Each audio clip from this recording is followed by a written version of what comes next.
আসসালামু আলাইকুম। সবাই কেমন আছেন? আশা করছি আল্লাহর রহমতে সবাই সুস্থ আছেন, ভালো আছেন। আলহামদুলিল্লাহ আমরাও ভালো আছি। আরও একটি নতুন ভিডিও দেখার জন্য আপনাদের সবাইকে আমন্ত্রণ জানাচ্ছি। আশা করছি আমার আজকের ভিডিওটিও আপনাদের খুব ভালো লাগবে। তো সকালে চলে আসলাম ছাদে। এখন এসে দেখি ছাদের অবস্থা ভীষণ খারাপ। সত্যি কথা বলতে আমি শাক উঠাবো বা কিছু উঠাবো ছাদ থেকে সেটা ভেবে উঠিনি। উঠেছিলাম একটু ছাদের অবস্থা দেখতে। গতকাল রাতে প্রচুর বৃষ্টি হয়েছে।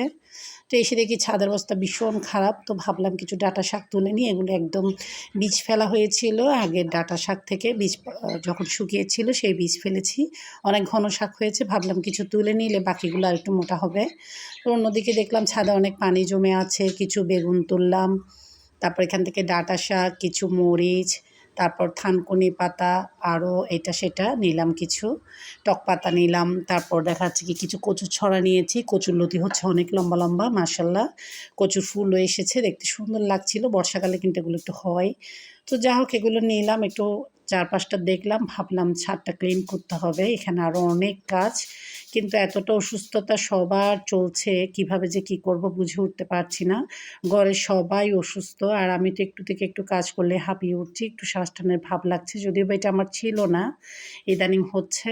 তো যা হোক এদিকে মাংসটা রাখা আছে। এটা এখনো ঠান্ডা। খাওয়ার আগে গরম করে নেওয়া যাবে। যে খায় খাবে। অন্যদিকে ডিম ফ্রাই করব। এদিকে হচ্ছে আমি ফ্রোজেন করা পরোটা একটু সেঁকে নিচ্ছি। আর কিছু বাড়তি ঝামেলায় গেলাম না। ছাদ থেকে মরিচ, বেগুন এগুলো নিয়েছি। আরও কিছু নিয়েছি আপনাদের সাথে শেয়ার করব কী ব্যবহার করেছি। অন্যদিকে এই ভিডিওটা আমার করার ইচ্ছে ছিল না। আয়াত আমাকে ডেকে এনে বলছে, "আম্মু আমি যে এখন একা, একা বাজার করতে জানি, এটা একটু ভিডিও করে দেখাও।" টুকটাক মুদি বাজার আয়াত একা গিয়েই করতে পারে। আগে তেমন একটা দিতাম না কিন্তু ইদানিং করছে। তো ও দেখাচ্ছিল কতগুলো বাজার করে এনেছে। এই বাজারগুলো ও যখন হাতে ওজনটা নিয়ে এনেছে ওর হাতটা কিন্তু লাল হয়ে গিয়েছে। তো আমাকে দেখছিল, "আম্মু দেখো তোমার টুনটু পাখির হাতটা লাল হয়ে গিয়েছে।" আমার আয়াত সোনা ক্লাস 4 এ পড়ে।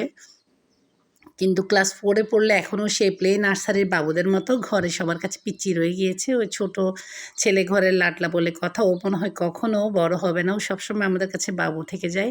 ভাবছিলাম এই ক্লাস 4 এ পড়ার সময় আমার আলিফকে বয়সের তুলনায় আমরা কত বড় ভেবেছি।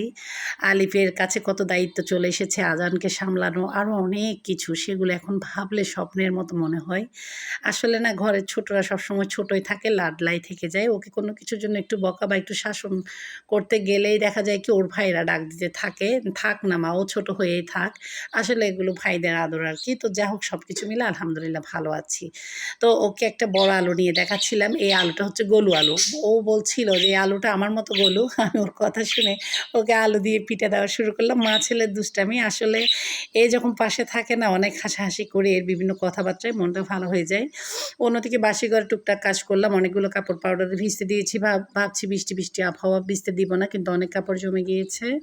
তো এদিকে ভিজতে দিলাম। আরও কিছু বাসি ঘরের কাজ করলাম। বাচ্চারাও আমার সাথে হেল্প করলো। অন্যদিকে মাছওয়ালা ভাই আসলো যে মাছ বিক্রি করতে। ওনাকে তো আমি আগেও কয়েকটা ভিডিওতে দেখিয়েছি। ওনার কাছ থেকে মাছ কিনি আমি। একদম জীবিত থাকে মাছগুলো আর উনি মোটামুটিভাবে কেটে দেয়।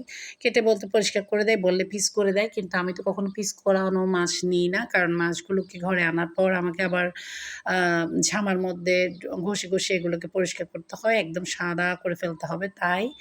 তো এদিকে নাইলুটিকা মাছ ২ টা নিয়েছি। এখানে ২ কেজিরও বেশি। অন্যদিকে একটা বড় খাসি মাছ নিয়েছি। খাসি মাছ বলতে পাঙ্গাস মাছ।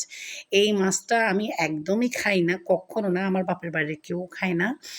এটা আমার বাচ্চারা পছন্দ করে। আসলে ওরা মাছ চিনে না। এটা পছন্দ করে বলতে মাছটাতে কাঁটা নেই। এই মাছ দিয়ে কাবাব বানালে কিন্তু খুব ভালো হয়। আর এই মাছটা না একদম তেল ছাড়া রান্না করা যায়। বাচ্চারা পছন্দ করে শর্টকাট হিসেবে। ওরা তো মাছ চিনে না। অন্যদিকে আয়াত হাঁটতে গিয়েছিল আজানের সাথে একটু করে। একটা কাজের উদ্দেশ্যেই গিয়েছিল মূলত। তো সেখান থেকে আসার সময় বড় একটা পাতা নিয়ে এসেছে। বলছে, "আম্মু আমি জংলি পাতা এনেছি। দেখো আমি জংলিদের মতো ফেস করছি।" ওর অবস্থা দেখে আমার হাসতে, হাসতে শেষ। তো ও বলছিল আমাকে, "এই পাতাটা আমি তোমার জন্য এনেছি।" আমি তো অবাক, "কেন আমার জন্য পাতা এনেছো? সবসময় ফুল আনো।"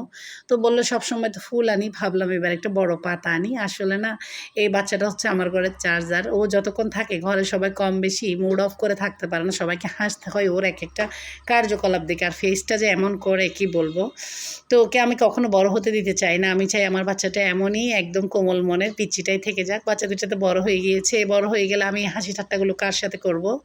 তো অন্যদিকে আয়াত জানতো না ওর জন্য চকলেট চলে এসেছে। তো ওকে হঠাৎ করে দিলাম। গোসলের পর ও এত খুশি হয়ে গিয়েছে। একটু পর ওর হুজুর আসবে, তার আগে ওকে এই সারপ্রাইজটা দিলাম। ও তো এত খুশি কি বলবো। আর অন্যদিকে আয়াত খুশি, তো আমার ঘরের সবাই খুশি। তো এবার চকলেটের সাথে এসেছে বাদাম। তো বাদামটা দেখে আলিফ অনেক খুশি হয়ে গিয়েছে, কারণ আমার বড় ছেলে আলিফ চকলেটটা একটু কম খায়। ও বাদামটা পছন্দ করে, ও ডায়েট করে, পাশাপাশি ও বাদামটা একটু বেশি পছন্দ করে। ও বলেছিল যে বাদামগুলো আমার থাক, চকলেট তোমাদের। পরে এটা বলে সবাই হাসাহাসি করছিল। তো ভাবলাম আপনাদের সাথে সুন্দর মুহূর্তটা একটু শেয়ার করা যাক। আমি তো বেশিরভাগ সময় ঘরে থাকি, বাহিরে কম যাওয়া হয়। তো ঘরে থেকে টুকটাক ছোটোখাটো বিষয়ের মধ্যে আমরা আনন্দ খুঁজে নেওয়ার চেষ্টা করি। যখন ৩ বাচ্চা নিয়ে থাকি তখন ওই সময়টাই আমার সারাদিনের মধ্যে সবচাইতে শ্রেষ্ঠ সময় হয়। তো যা হোক, এদিকে আমি দুপুরের জন্য যা রান্না করেছি আপনাদের সাথে একটু শেয়ার করি। এদিকে ভুনা কষা করে মুরগির মাংস ফ্রাই করেছি। এভাবে করে আয়াত খেতে চেয়েছিল। অন্যদিকে ডাল ভিজতে দিয়ে রেখেছিলাম ঘন্টাখানেক, তারপর ডালটা সিদ্ধ হয়ে গিয়েছে। ডাল পুরির জন্য এখানে পেঁয়াজ, রসুন বেরেস্তা, চিলি ফ্লেক্স, ১ প্যাকেট ম্যাজিক মশলা, একটু ভাজা জিরার গুঁড়া, একটু সরিষার তেল আর ধনেপাতা কুচি, এগুলো দিয়ে ভালো করে চটকে ফ্রিজে রেখে দিব। যখন ইচ্ছে তখন ডাল পুরি বানানো যাবে। এভাবে করে আমি রাখি। তো আজকে দুপুরের জন্য সিম্পলভাবে কী রান্না করেছি আপনাদের সাথে শেয়ার করছি। ছাদ বাগানে গিয়েছিলাম, মিষ্টি আলু রোপণ করেছি মাসখানেক আগে। সেখান থেকে মিষ্টি আলু শাক হয়েছে কচি। মিষ্টি আলু শাক দিয়ে আলু ভাজি করেছি। এটা কিন্তু খেতে অনেক মজা। মিষ্টি আলু শাক আবার রান্না করলে ডাল দিয়ে, শুটকি দিয়ে, এটাও মজা। এদিকে বললাম যে কচু ছড়া, কিছু ছোট কচু ছড়া হয়েছে কচু গাছের গোড়ালিতে, কচুরলতি হয়েছে, কচুর পোপা, কচু শাক অনেক সুন্দর করে হয়েছে। কিছু কচুর ছড়া নিয়েছি, একদম অল্পই ছিল, ৪ পিস করেছি, সেদ্ধ করে টক পাতা দিয়ে, ছাদ বাগানের টক পাতা দিয়ে শুটকি দিয়ে রান্না করেছি। এদিকে যে পাঙ্গাস মাছ নিয়েছি সেটাকে একটু টমেটো আর পেঁয়াজ দিয়ে একদম ঝোল ছাড়া কষা করেছি। এই মাছটা আমি ১ ফোঁটাও তেল দিইনি, মাছের তেল দিয়ে কিন্তু মাছ রান্নাটা হয়েছে। আর রান্না করেছি কাঁচামরিচ বাটা দিয়ে, কিন্তু দেখতে কি সুন্দর লাল হয়েছে। তো এই তো এদিকে হচ্ছে একটু গরুর মাংস বের করা ছিল, এগুলো যদি ওরা খাবে বলে তাহলে গরম করব। ভাত খেতে এখনও দেরি আছে। থানকুনি পাতাটাও রেখেছি, এটা এখন ছাদ বাগানের থানকুনি পাতা, ছাদ বাগানের ধান্য মরিচ দিয়ে ভর্তা বানাবো একটু ঝাল করে। আলিফ খেতে চেয়েছিল এভাবে করে। তো এইদিকে লাচ্ছা সেমাই, পাকিস্তানি সেমাই দোনোটা বের করেছি। দেখা যাক ওরা ভাত খাওয়ার পর একটু ডেজার্ট খেতে চায়, কী খেতে চায় সেটা বুঝে আমি ওদের জন্য সেভাবে সেমাইটা রান্না করে ফ্রিজে রাখবো, যেন ভাত খাওয়ার পর ওরা খেতে চায় সেভাবে কোনো একটা কিছু ডেজার্ট করব। অন্যদিকে এদিকে খেসারির ডাল ভিজতে দিয়ে রেখেছি। খেসারির ডালটা হচ্ছে বিকালবেলা ডাল পেঁয়াজু বানাবো আর কি। আমার মুখে কথা আটকাচ্ছে। পেঁয়াজু বানাবো, আরও কিছু বানাবো বিকালবেলা। কেন সেটা আপনাদের সাথে শেয়ার করছি। এর বাহিরে এখন আপনাদের সাথে শেয়ার করছি বাহিরের আবহাওয়া। বাহিরের আবহাওয়ার মন মানসিকতাটা একদম আমার মন মানসিকতার মতো একদম গুমোট হয়ে আছে, অন্ধকার। আর ঝড় তুফান শুরু হচ্ছে। আমার মনের ভিতরে এটা চলছে, অনেক বেশি টেনশন কাজ করছে। অনেক বেশি, কাউকে বলে বোঝানো যাবে না। যখনই জানলার ধার ধরে দাঁড়াই, কেন জানি কোনো কারণ ছাড়াই কান্না আসছে। আমার মনে হচ্ছে আমি পাগল হয়ে যাচ্ছি। খুব বেশি টেনশন নিচ্ছি। আল্লাহ যেন এই কঠিন সময়টা দ্রুত পার করিয়ে দেয়। আল্লাহ ভরসা, দেখা যাক, সবাই দোয়া করবেন। তো এদিকে আলিফ ওদেরকে অল্প চকলেট দিয়ে আরগুলো ফ্রিজে রেখে দিল। ও একটু এইসব খাবারের ব্যাপারে ওদেরকে শাসন করে।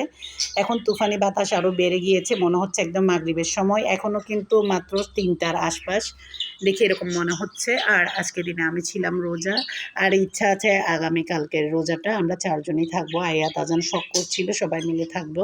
এগুলো নফল রোজা। তো রোজা থেকেছি। আলিফ আজান বলছিল আম্মু অনেকদিন হয়েছে সব কিছু দিয়ে মুড়ি মাখা খেয়েছি রমজানের মতো। রমজানে যেমন করে ইফতারি তৈরি করো আজকে ওভাবে তৈরি করো, যেই কথা সেই কাজ। ছাদ বাগান থেকে বেগুন তুলে এনেছিলাম, সেই বেগুন একটা কেটে এখানে বেগুনি বানিয়ে নিচ্ছি। বাচ্চারা শখ করেছে বৃষ্টির সময়, ওরা কালকে রোজা থাকবে, ভাবলাম আজকে একটু ইফতারিটা আমার জন্য কেন একা করবো, বাচ্চাদের জন্য একটু মুড়ি মাখা করবো সব কিছু দিয়ে। তো কথা বলতে এদিকে বেগুনিগুলো ভেজে নিচ্ছি। এ ফাঁকে বলে দিচ্ছি, আমার ভিডিও যদি ভালো লাগে ছোট্ট একটা লাইক দিয়ে আমার চ্যানেলের পাশেই থেকে যাবেন। আপনাদের ছোট্ট একটা লাইক আমার এই ভিডিওটাকে আপনাদের মতো অসংখ্য আপু ভাইয়াদের কাছে পৌঁছে দিবে। অন্যদিকে আরও কিছু ভাজা করে নিয়েছি। এদিকে আলুর চপ ভাজা করে নিয়েছি, ফ্রোজেন করা ছিল, বেগুনি ভেজে নিচ্ছি। অন্যদিকে কিছু সামোসাও ভেজে নিয়েছি। আর বাচ্চারাও আমাকে সব কাজে হেল্প করছিল। আমি তাড়াহুড়ো করছিলাম। আমার কেন জানি অনেকদিন পর রোজা থাকার কারণে মাথা ব্যথা করছিল। ৩টা রোজা থাকবো মনে ইচ্ছা আছে। তো এটা ১ম রোজা ছিল, ২য় এবং ৩য় রোজা বাচ্চারাও আমার সাথে ছিল। অন্যদিকে আবহাওয়াটা আবার দেখাচ্ছি, তুফানের বেগ অনেক বেড়েছে। একদম ভয়ঙ্কর তুফানের বেগ নিয়েছে। দেখতে ভালো লাগছিল, মনটাও একটু উদাস হয়ে যাচ্ছিল। তো যা হোক, যারা আজকে প্রথম আমার ভিডিও দেখছেন, আমার ভিডিওর কোনো অংশ যদি এতটুকু ভালো লেগে যায়, পরবর্তীতে নতুন ভিডিও দেখতে চান, তাহলে এখনই আমার চ্যানেলকে সাবস্ক্রাইব করে পাশে থাকা all button, bell button click করতে ভুলবেন না। এতে করে পরবর্তীতে আমি যে কোনো ব্লগ ভিডিও বা রেসিপির ভিডিও দিলে আপনাদের মোবাইলে নোটিফিকেশন পৌঁছে যাবে, অবসর সময় দেখে নিতে পারবেন। তো এইদিকে পেঁয়াজগুলোও ভেজে নিয়েছি, মুড়ি নিয়ে নিয়েছি। এখন সব কিছু ওরা হাতে ভাঙবে, তারপর পেঁয়াজ, ধনেপাতা, টমেটো দিয়ে, সরিষার তেল দিয়ে, ম্যাজিক মশলা দিয়ে মাখবে। ওরা এভাবেই মাখতে পছন্দ করে আর মাখাটা আমি ওদের হাতে ছেড়ে দিই। ওরা যেমন ইচ্ছে তেমন করে মেখে খাবে। আজকের ভিডিওটা ছিল এতটুকুই। আমার ভিডিওর কোনো অংশ যদি এতটুকু ভালো লেগে যায় লাইক দিয়ে পাশেই থেকে যাবেন। আজকের জন্য এতটুকু। সবাই ভালো থাকবেন। আল্লাহ হাফেজ।